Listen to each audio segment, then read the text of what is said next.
Meilin Lee is already 13 years old. At school she studies perfectly well and leads an active lifestyle.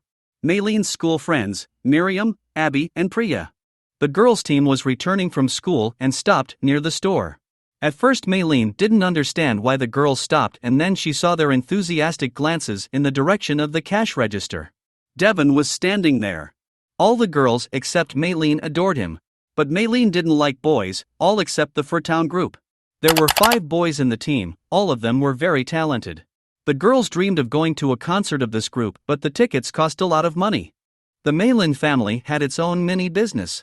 They conducted tours to tourists around the temple in their yard and told interesting legends about their ancestors. That's why right after school, Meilin ran home to help her mother with cleaning and with excursions. One evening Meilin and her mom sat and watched TV while her father cooked dinner. Their series ended and the ads turned on. It said that Meilin's favorite band was starting a tour with concerts. Mom said that these boys are very strange, and Meilin decided to keep silent about the fact that she really likes them. Meilin was sitting and doing her homework. She decided not to draw a little and got carried away. She drew that guy from the store with her. Suddenly her mother called her. Meilin dropped her notebook and Mom saw it. She opened it and was horrified. Meilin's mother was very strict and she thought Meilin was dating that boy from the store. She put her daughter in the car and drove to that store.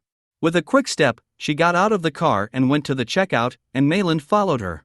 The angry mom immediately started yelling at the cashier. But he didn't understand anything. Mom showed Meilin's drawings. May's classmates gathered in the store and started laughing at her.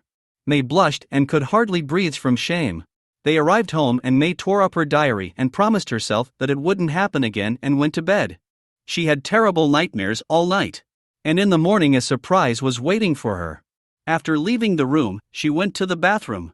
In the reflection she saw not her usual self but a fluffy and huge beast. Her mother came to her screams, but May managed to hide in the shower. She thought it was a dream and went to bed. After she lay down and relaxed, her ears disappeared and then her tail and everything else. She realized that when she was tense she would turn into a beast. She calmed down and became a girl again, but the color of her hair remained red. May put on her hat and went to school. And then in algebra class she saw her mother outside the window. She wanted to give her something, but the guard didn't want to let her in, and that's why she shouted to the whole school that May had forgotten the pads. The whole class started laughing, and Meilin couldn't control herself anymore and turned into a red beast. She jumped out of the classroom and ran to the toilet, and from the toilet to the street. All this time her mom was chasing her. May started running home over the rooftops. Everything around her was collapsing because of her weight. She wanted to get home more and more. Mom and Dad told me that May turns into a panda for a reason. It was passed down to her by inheritance. But May's mom said that it could be fixed, and the next red moon to lock the panda spirit in a locket. And the next cool moon was a month later. May also learned that if she releases a lot of emotions, it will be more difficult to expel the panda spirit. Her parents allocated May to give her the dressing room in which she slept. The next morning May's friends taught her to look out the window. They didn't know about May's curse yet. The girls came to inform about the concert of their favorite band. It took place on March 18th, and until that time, May will not be able to expel the panda. She was very upset about it, but the girls were able to calm her down. One of her friends pinched May, but she was able to control the transformation and remained a girl. May realized that she had learned to keep the panda spirit in herself. And her friends suggested that she go to a concert with them. May said her parents were unlikely to let her go. Miriam said that if May proves to her parents that she knows how to control her emotions, then maybe she will be released. May was very hard, but she did it. Parents did not understand how this could happen. They asked how she did it, and May replied that she just represents the people who are dear to her and whom she loves. At that moment, May asked about the concert and Mom answered with a firm no. She was absolutely against it. May was very upset and went to her room. After a while the bell rang. May's dad picked up the phone. It turns out that Wooly Min Lee's mom called. May's mom didn't want to talk to her at all. But Wooly was adamant and said that she knew about the coming with May and the panda spirit, as well as that she would come soon to deal with the ritual. At recess at school the girls went to the toilet and decided that they would not be there after that, but they would go to the concert. It remains to figure out how to find the money. While they were standing and thinking, Abby asked May to turn into a panda. May could not refuse her friend, so she did so. But suddenly the girl's classmates appeared at the door who noticed the panda. May thought that there was no one who didn't like the panda, but the girls said they would give all their money just to take a picture with the panda. The girls have developed a plan. The point was that May in the image of a panda took photos with students and they paid her for it. In total, it was necessary to raise $800. The girls managed to collect $700, and there was a week left before the concert. And suddenly Tyler offered a great side job. May has to come to his birthday for an hour and he will pay $200. This is even more than the girls needed. May said she was going to mathletics. Mom said she used to do it too and decided to go with her. She did not give in to May's persuasions to stay. But then Auntie May and Grandma May appeared out of nowhere. They talked with May for a very long time and she decided to lie about wanting to sleep and ran to her room. Everyone was waiting for her at Tyler's birthday party. May was about to climb out of the window, but her grandmother came into her room and warned that May could remain a panda forever if she turned so often. That's why she came to Tyler's birthday party in a cardboard panda costume. He was very angry and said she wouldn't get the money. The girls were very upset because of this, as they will not be able to buy concert tickets. But May decided that she would turn into a panda for the very last time. Aunt May went home.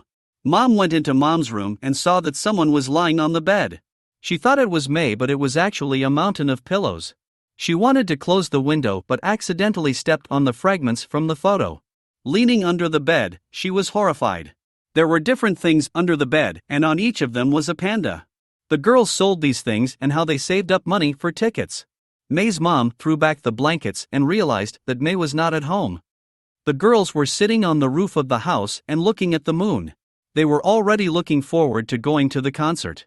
Suddenly they started talking about their favorite band on the radio, and it turned out that the concert was not on March 18th, but on the day of the ritual. May got very angry and had a fight with Tyler, and then attacked him.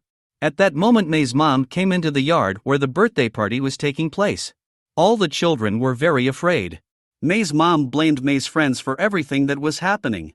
The girls didn't understand why May wasn't standing up for them. The girls stood and watched May leave with her mom. And now the day of the concert has come. May's friends went to get tickets. They were sad because their girlfriend wouldn't be able to come. Meanwhile, May was preparing for the ritual with the whole family. May's dad found a camera in the garage that the girls used to shoot panda at school. They had a lot of fun on these videos and Dad took the camera to May. They talked and May began to doubt whether she wanted to expel the panda or not. And now it's time for the ritual. May was sitting in a circle and all the relatives were around her. At the very last moment May decided not to let go of the panda spirit and ran away to the concert. Mama May's pendant, which contained the panda spirit, cracked and the spirit moved into Mom. Meanwhile, May was already at the concert and was having fun with the girls.